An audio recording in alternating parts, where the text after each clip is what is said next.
My name is Sharon Foster, and looking back, I should have known better than to trust the warmth in my brother's invitation. The drive from Vermont to Riverside, Connecticut, had taken us 4 hours. 4 hours of Maverick humming along to classic rock while our daughter Willa read in the back seat, her nose buried in a worn copy of Anne of Green Gables. 4 hours of our son Jude asking every 30 minutes if we were there yet. His excitement about seeing Uncle Reed bubbling over like soda left too long in the sun.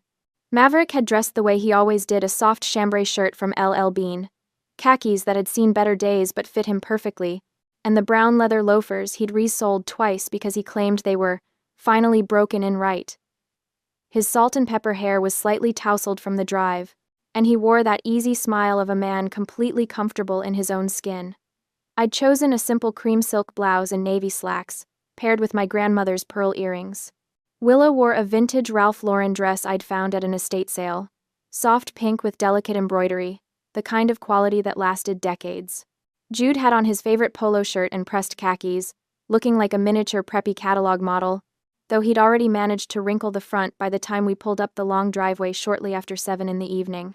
The mansion rose before us like something out of a film, white columns gleaming in the early evening light, windows ablaze with chandeliers, the lawn manicured to golf course perfection. Luxury cars lined the circular drive, Mercedes, BMWs, a Bentley that probably cost more than most people's houses. Wow, Jude breathed, pressing his face against the window. Uncle Reed lives here? He rents here, I corrected gently, though my stomach was already tightening with unease. Maverick said nothing, but I caught the slight narrowing of his eyes as he took in the scene, that observational look he got when he was writing, cataloging details. Or at least, that's what everyone thought he was doing. I knew better. My husband was always watching, always calculating, though few people ever suspected. The quiet man who introduced himself as a freelance nature writer was anything more than exactly that. We parked between a Tesla and a Jaguar. Our Volvo wagon, reliable, safe, 8 years old, looked like the help's vehicle. The party spilled across the mansion's grand terrace and sprawling lawn. Women in designer dresses that probably cost what we spent on groceries in 6 months. Men in suits so sharp they could cut glass. The air smelled of expensive perfume, champagne, and the particular scent of wealth, that indefinable mix of privilege and exclusivity that makes the uninitiated feel like they're breathing different air. We made our way up the stone steps. Willa's hand found mine, her palm slightly damp. She was 9 and perceptive enough to sense when she didn't quite fit in, though she'd never say so. You look beautiful, sweetheart, I whispered to her. She squeezed my hand in response. A coordinator with a clipboard and a smile that didn't reach her eyes intercepted us at the entrance. Names, please? Sharon Foster. This is my husband, Maverick Miller, and our children. She scanned her list, her expression shifting almost imperceptibly, not rude. Exactly, but cooler. Ah, yes, the Vermont family. Right this way. I felt Maverick's hand settle lightly on my lower back as we followed her through the crowd. We passed the VIP zone, a raised section of the terrace with the best view, the best lighting, intimate clusters of cocktail tables draped in ivory linen. That's where I spotted Reed, my younger brother, holding court in a navy suit that probably cost $3,000. He saw us.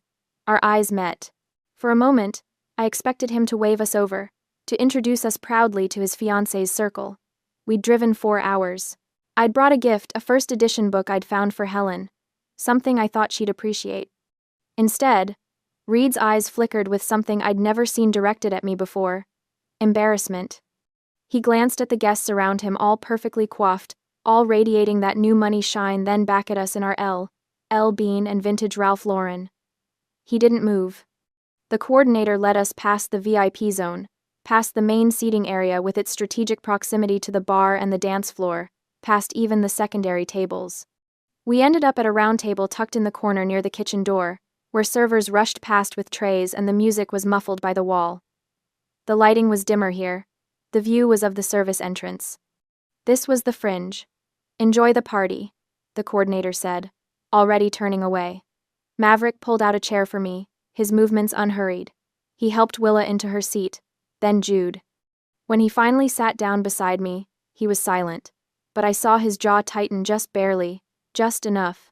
Mom, why are we sitting by the kitchen? Willa asked quietly. It's fine, honey. We can see everything from here. I lied, my voice bright. But we both knew. The seating wasn't random. It was a statement. Across the terrace, Reed laughed at something one of his guests said. Champagne flute raised high. He didn't look our way again. Maverick leaned back in his chair, his fingers drumming once-twice against the tablecloth. To anyone watching, he looked relaxed, mildly interested in the spectacle around us. But I knew that look. I'd been married to this man for 12 years. He was taking notes, and Maverick Miller's notes always came with consequences. The party hummed around us like an exclusive machine we weren't meant to understand. Waiters glided past our corner table with barely a glance, their trays angled toward the VIP section. Laughter floated from the center of the terrace, where Reed and his fiancée Helen held court under strings of Edison bulbs that cast everything in a golden, flattering glow. Our corner had fluorescent spillover from the kitchen. Jude kicked his feet under the table, still excited despite our exile. When do we get to eat? I'm starving. Soon, buddy, Maverick said, ruffling his hair. He'd maintained that easy demeanor since we sat down, but I noticed he'd positioned his chair at a slight angle the better to observe the entire party. The writer's eye, people always said. Always watching for material. If only they knew. Movement caught my attention. Helen was gliding toward us, her champagne-colored dress catching light like spun sugar. She was beautiful in that calculated way, every hair in place, makeup applied with surgical precision, jewelry that announced its price tag without needing words. At 28, she'd perfected the art of looking expensive. She stopped at our table, smile fixed in place like a crown. Sharon! Her voice carried that particular tone of false warmth I'd heard before, usually right before someone delivered an insult wrapped in concern. I'm so glad you could make it all the way from Vermont. It must have been quite the journey. 4 hours, I said evenly. Not bad at all. Well, you're braver than me. I couldn't imagine living so far from civilization. She laughed, a tinkling sound. But I suppose that's the artistic lifestyle, isn't it? Reed told me you work for a nonprofit. That must be so. Fulfilling. The way she said fulfilling made it sound like a consolation prize. Maverick's hand found mine under the table, his thumb brushing my knuckles. A silent reminder. Let her talk. It is, I said simply. Helen's gaze swept over our children, lingering on Willa's dress. And this must be your daughter. What a sweet, vintage dress. Very quaint. Willa's smile faltered. At 9, she couldn't quite parse the insult buried in the compliment, but she felt its edge. It's Ralph Lauren, I said, my voice measured. From the 80s. Better quality than most things made today. Oh, absolutely. Vintage can be charming. Helen's smile sharpened. It's just that people here tend to prefer current collections, you know? Straight from the runway. But there's something to be said for making do with what you have. Very resourceful. Making do, as if we were one step from a thrift store out of necessity rather than choice. A waiter appeared at the VIP section with a tray of canapés. Helen excused herself with a graceful wave and returned moments later, shepherding a small group of guests in our direction like a safari guide pointing out exotic specimens. Everyone, this is Sharon Reed's sister. She gestured at me with her champagne flute. She lives secluded in Vermont to find artistic inspiration, and works for a nonprofit. A life that is, well, very chill, but surely a bit removed from our fast-paced world, isn't it?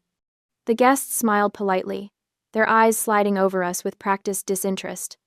I could read the narrative Helen was spinning, the sister who couldn't hack it in the real world, who'd fled to the countryside to play at being rustic, who now attended events like this as a reminder of what she'd left behind or failed to achieve.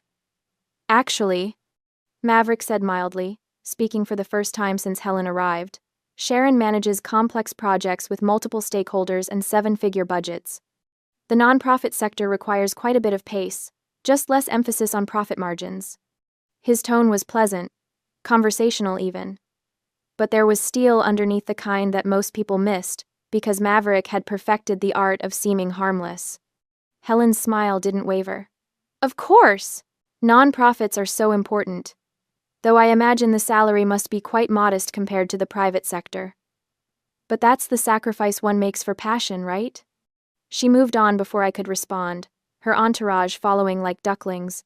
Jude tugged on my sleeve. Mom, I'm really hungry. Can I get one of those things they're carrying around? The buffet table had been set up near the VIP zone, a stunning display of delicacies under warming lights. Jude was already sliding out of his chair when Helen materialized again, as if summoned by his interest. "Oh, Jude." She crouched down to his level, her dress pooling around her like liquid gold. "I'm not sure those appetizers are quite right for you, sweetheart." "Why not?" Jude asked, guileless. "Well, they're foie gras and caviar, very acquired tastes. I'm afraid since you haven't had proper palate training, you'll find them hard to swallow." She tilted her head sympathetically.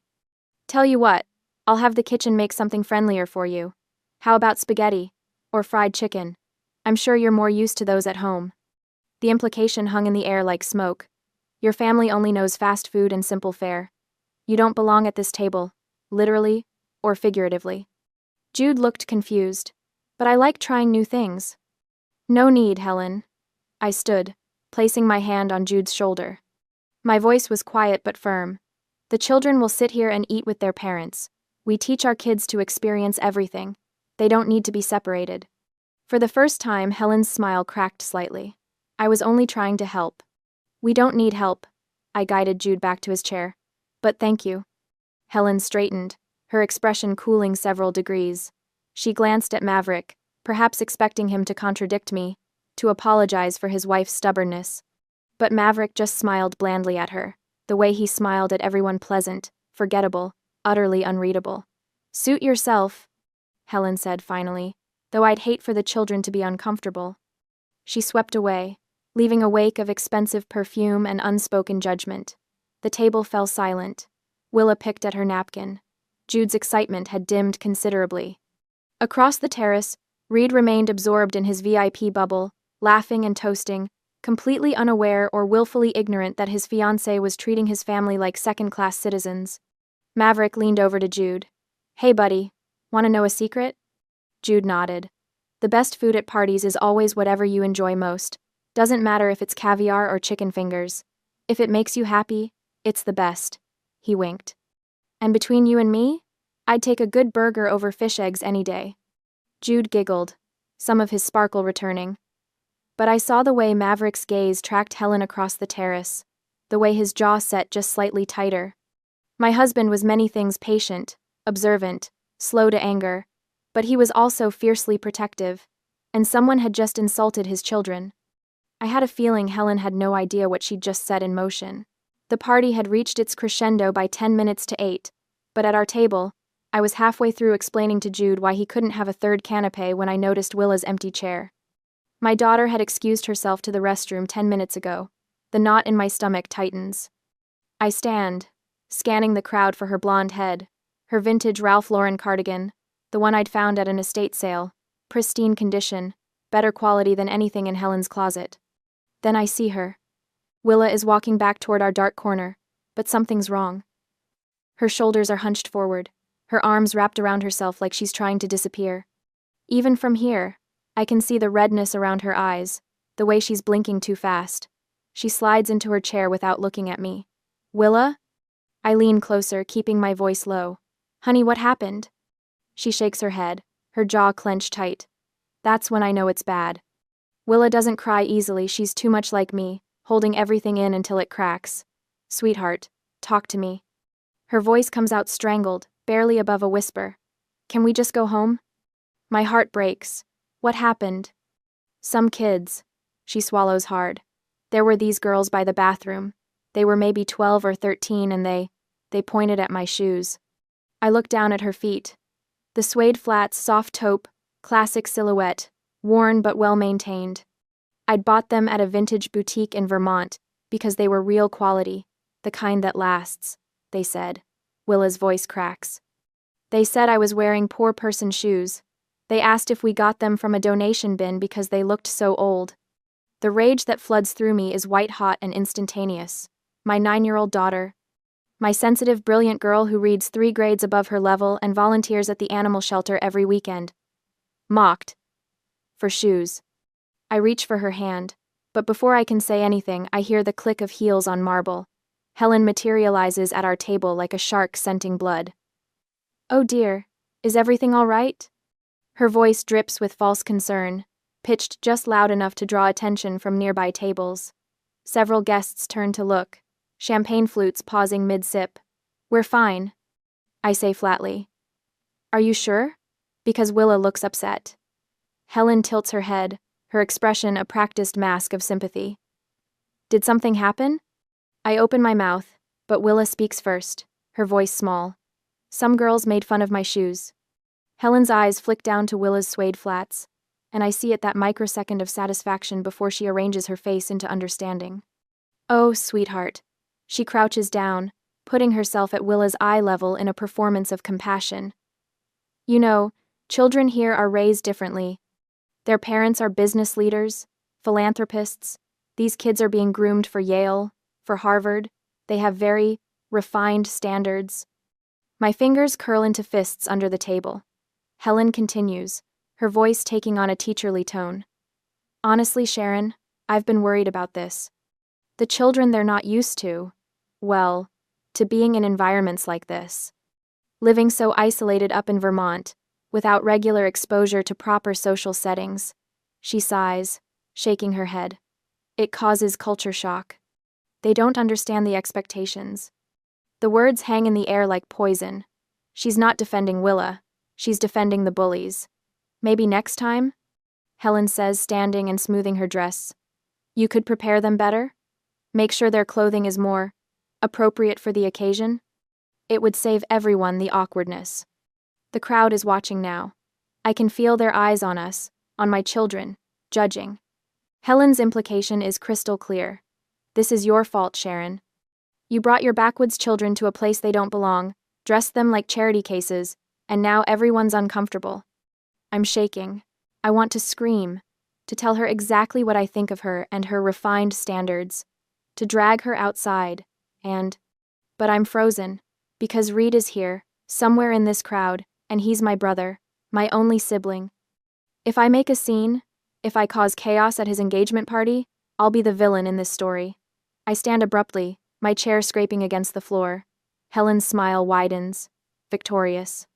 She thinks she's won. Then Maverick stands. The change in him is immediate and terrifying. Gone is the gentle, soft-spoken man who spent dinner quietly eating pasta. The air around him seems to drop 10 degrees. He stands to his full height, moving with the kind of controlled precision that makes people instinctively step back. He doesn't say a word.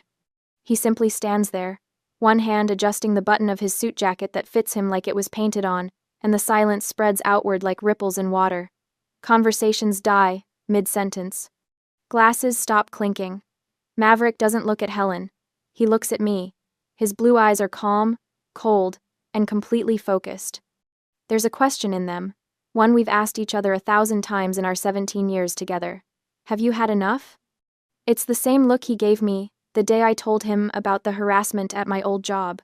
The same look before he quietly made a phone call that resulted in my former boss being audited by the IRS. Maverick doesn't make threats. He doesn't need to. I think about Willa's red eyes, about Jude's confusion when he couldn't have a burger, about being shoved into a dark corner while Helen parades around in a dress that costs more than our monthly grocery bill. I think about my brother, who I drove 4 hours to celebrate, who hasn't once come to check on us. I look at Maverick and nod. The decision is made. Helen's smile falters as she realizes something has shifted. She takes a small step back, her eyes darting between us, suddenly uncertain. Maverick's expression doesn't change. He reaches down, helping Willa out of her chair with infinite gentleness, then does the same for Jude. We're leaving, I say, my voice steady now.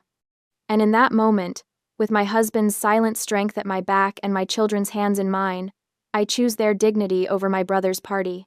I choose us. Several nearby conversations paused.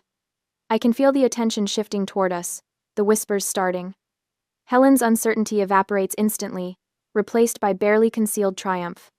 She straightens, that megawatt smile returning full force. You know what? I think that's probably the smartest decision you could make right now. Her voice carries, projecting to the growing audience of guests pretending not to stare. This is my house, after all. Mine and Reed's. I have to maintain a certain image for our business partners, our investors. She emphasizes those last words, letting them land like stones. My house, My house, my house. The claim hangs in the air, territorial and absolute. She's not just dismissing us, she's evicting us from her domain. Like we're trespassers who've overstayed our welcome.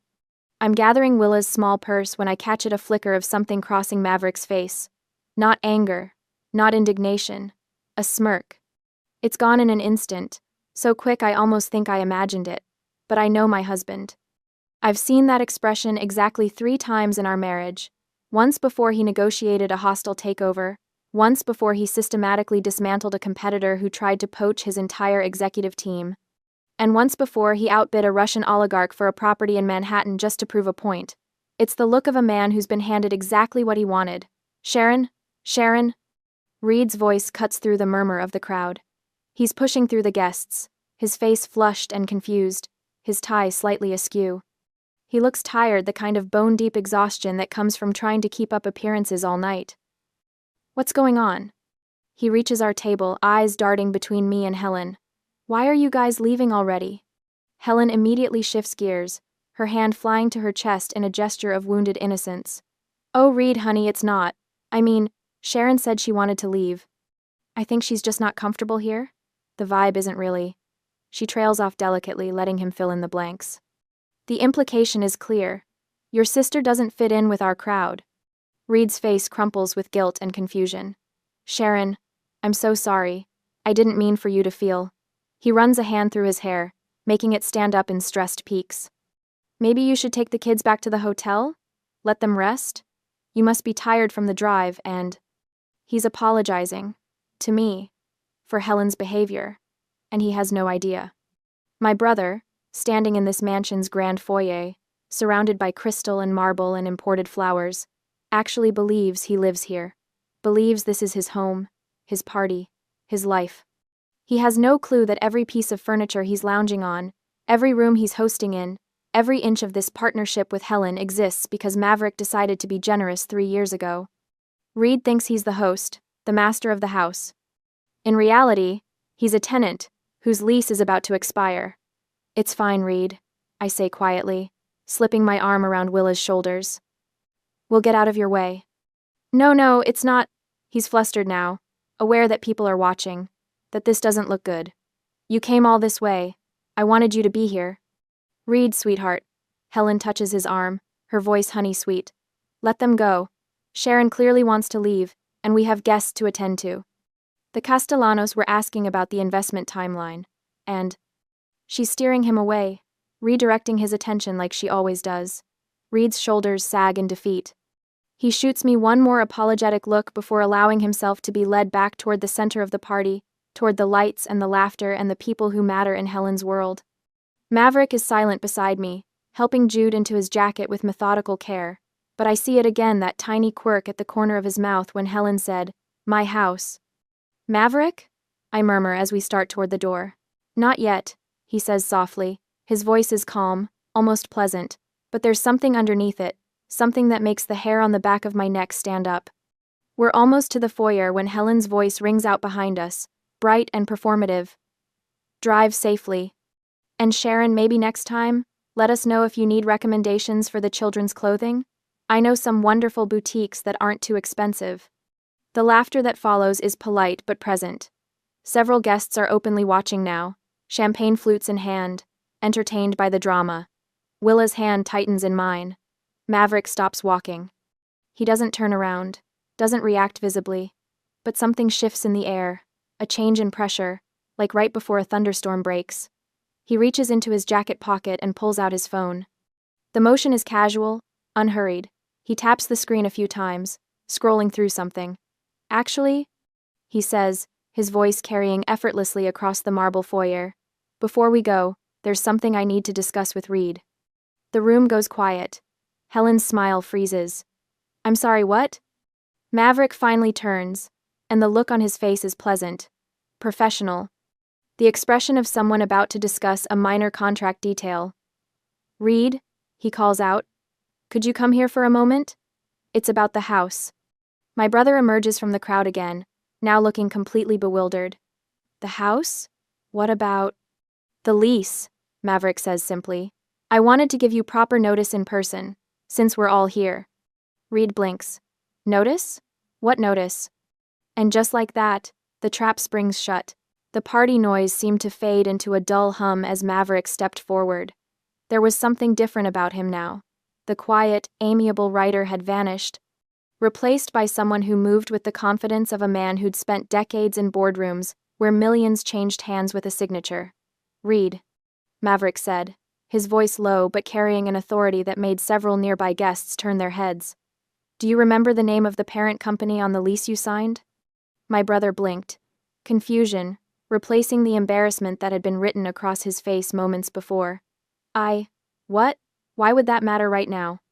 Just answer the question, Maverick said, his tone patient but unyielding.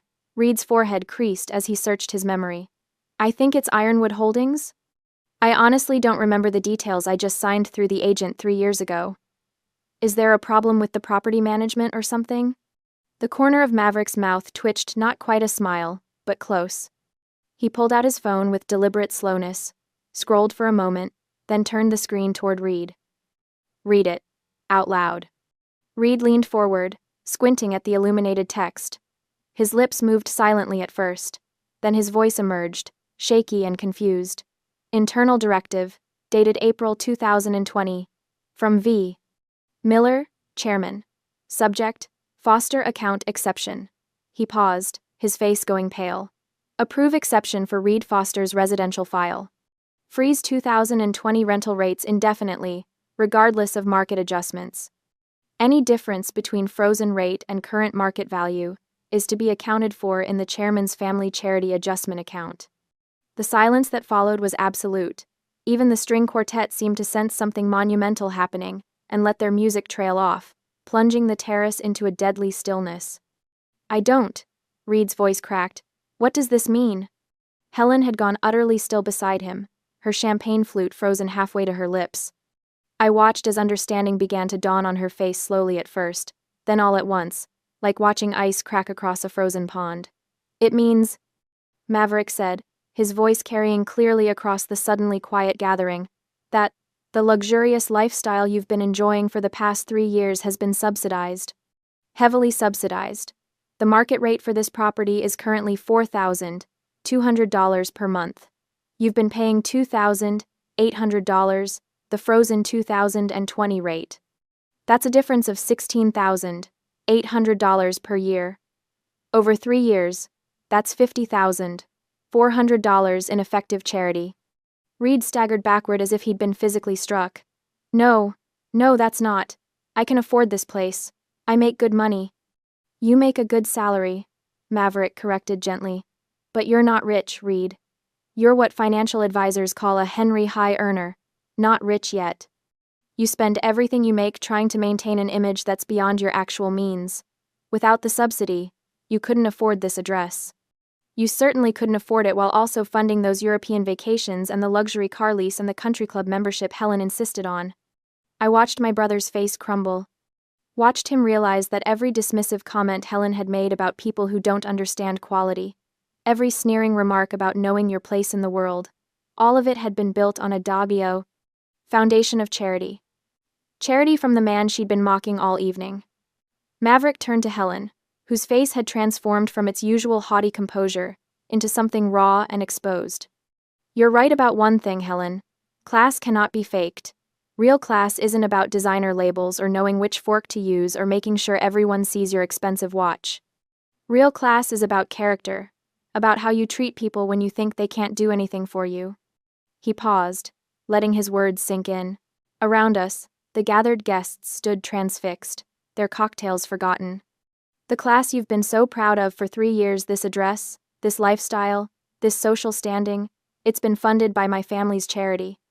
Every time you look down on someone for wearing Bean, instead of Louis Vuitton, every time you judge someone's worth by their clothes or their car, you were doing it from a position you didn't actually earn. You were living on borrowed elegance. Helen's champagne flute slipped from her fingers, shattering on the marble floor. No one moved to clean it up. Now, Maverick continued, and his voice took on the crisp, business-like tone I'd only heard him use during the rare phone calls he couldn't avoid. As chairman and majority owner of Ironwood Holdings, I am formally notifying you, Reed Foster, that I am exercising my right of non-renewal as outlined in Section 12, Paragraph 3 of your lease agreement. Your current lease expires on the 30th of next month. You have exactly 30 days to secure alternative housing that aligns with your actual budget. The property repossession process will proceed according to Connecticut state law and the terms of your contract. Maverick, please. Reed's voice broke. You can't just... I'm not evicting you, Maverick said, and there was almost kindness in his voice now. That would be cruel and unnecessary. I'm simply declining to renew your lease at the end of its natural term, which is my legal right as the property owner. 30 days is more than sufficient time to find appropriate housing. I'd suggest looking at the developments off Route 7, nice places, good schools nearby, much more aligned with your actual income bracket. He slipped his phone back into his pocket, those same khaki pockets Helen had mocked earlier for being tragically suburban, and reached for my hand. As for the question of whose house this is, he said, glancing at Helen with something that might have been pity, I think we've established that definitively. But don't worry, you have 30 days to enjoy it. I'd suggest you make the most of them. The crowd parted as we moved toward the door, everyone suddenly very interested in their shoes or their drinks or anything other than meeting our eyes. I could feel their stares on our backs, could practically hear the mental recalculations happening as they reassessed everything they'd assumed about the quiet couple in the practical clothes. At the door, Reed caught up to us, his face streaked with tears. Maverick, I didn't know. I swear I didn't know you were. Maverick paused, turning back. His hand came up to rest on Reed's shoulder, not unkindly but firm. I know you didn't. That was intentional. But Reed, you need to understand something. Your value as a person has nothing to do with this address or that car or any of it. When you figure out where your true worth lies, when you can see it in yourself without needing these expensive props to prove it, then we'll talk. Really talk. But until then... He didn't finish the sentence. He didn't need to. The cool night air hit my face as we stepped outside, and I drew in a deep breath that felt like the first real breath I'd taken in hours. Behind us, the mansion glowed with warm light, but the warmth was deceptive. I could still feel the chill of judgment that had permeated every corner. Willa's hand squeezed mine as we walked toward the car. Mama, are we leaving without saying goodbye? Sometimes, I told her. The best goodbye is just walking away with your head held high. Jude was practically bouncing on his toes, his earlier misery forgotten in the excitement of the dramatic exit. Dad was so cool. Did you see Aunt Helen's face? She looked like she swallowed a lemon. Jude, I said, but there was no real reproach in my voice. Maverick unlocked the car, our practical, 7-year-old Subaru with the dent in the rear bumper from when I'd misjudged the garage wall, and we all climbed in. As he started the engine, I glanced back at the mansion one last time. Through the tall windows, I could see figures moving, gathering, no doubt dissecting everything that had just happened. Reed stood on the front steps, Helen nowhere to be seen. I almost feel bad for him, I murmured. Don't, Maverick said, pulling out of the circular driveway. This is the kindest thing I could do for him. He's been living in a fantasy, and fantasies always end. Better to end it now, on our terms, than to let him crash even harder down the line. We drove in silence for a few minutes, leaving Riverside's manicured perfection behind us. Then Willa's small voice piped up from the back seat. Daddy? Are we richer than Miss Helen? I twisted in my seat to look at her. In the passing streetlights, her face was thoughtful, not proud or gloating, just trying to understand. Why didn't you say so earlier? She continued. When she was being mean about our clothes? Maverick caught her eye in the rearview mirror, and I saw that gentle smile I'd fallen in love with all those years ago. That's a good question, sweetheart. And here's the thing. Being rich isn't about showing off or making sure everyone knows how much money you have. It's definitely not about yelling at waiters or making people feel small. He paused at a red light, taking the moment to turn around and look at both kids. True wealth, real wealth, is having the power to protect your family and set things right without needing to raise your voice. It's being secure enough in who you are that you don't need everyone else's approval. Today, I taught Miss Helen a lesson in respect, something all her money and designer clothes can never buy her. But she was so mean to you, Willa said, her voice small. She called your jacket tragic. She did, Maverick agreed, facing forward as the light turned green. And you know what? It is a 10-year-old jacket from LL Bean. The elbow patches are wearing thin, and it's probably not what anyone would call fashionable. But it's comfortable. It keeps me warm. And it reminds me of who I really am under all the business suits and board meetings. Sometimes the most expensive thing you can wear is authenticity. Jude, who'd been unusually quiet, suddenly asked, "What's going to happen to Uncle Reed and Aunt Helen?" I considered the question carefully. They're going to have to learn to stand on their own 2 feet, to build a life based on what they actually have, not on what they're pretending to have. "Will Uncle Reed be okay?" Willa asked. "Eventually," I said, and I believed it. Your uncle is smart and capable when he's not trying so hard to impress people. This might be the wake-up call he needs. As for Helen, I trailed off, uncertain. "She made her choices," Maverick finished quietly. "We all do. And then, we live with them." The lights of Riverside faded behind us, giving way to darker roads, older trees, the authentic Connecticut that existed beyond the manufactured perfection of new money enclaves. Our headlights carved a path through the gathering darkness, leading us home not to a mansion that required a trust fund to maintain, but to our farmhouse in Vermont with its creaky floors and drafty windows and garden where we grew actual vegetables. Willa yawned, her head drooping against Jude's shoulder. In the rearview mirror, I watched my children settle into the comfortable silence of a car ride home, the drama already fading from their minds. They'd remember this night, I knew they would, but not as trauma. As a lesson, Maverick's hand found mine across the center console, his calloused writer's fingers intertwining with my own. We didn't need to say anything. We'd weathered the storm together, protected our children, and walked away with our dignity intact. We hadn't won because we had more money. We'd won because we knew who we were, and no amount of judgment from people living beyond their means could change that. The car carried us forward into the peaceful night, leaving behind the glittering facade of borrowed elegance, heading toward something real.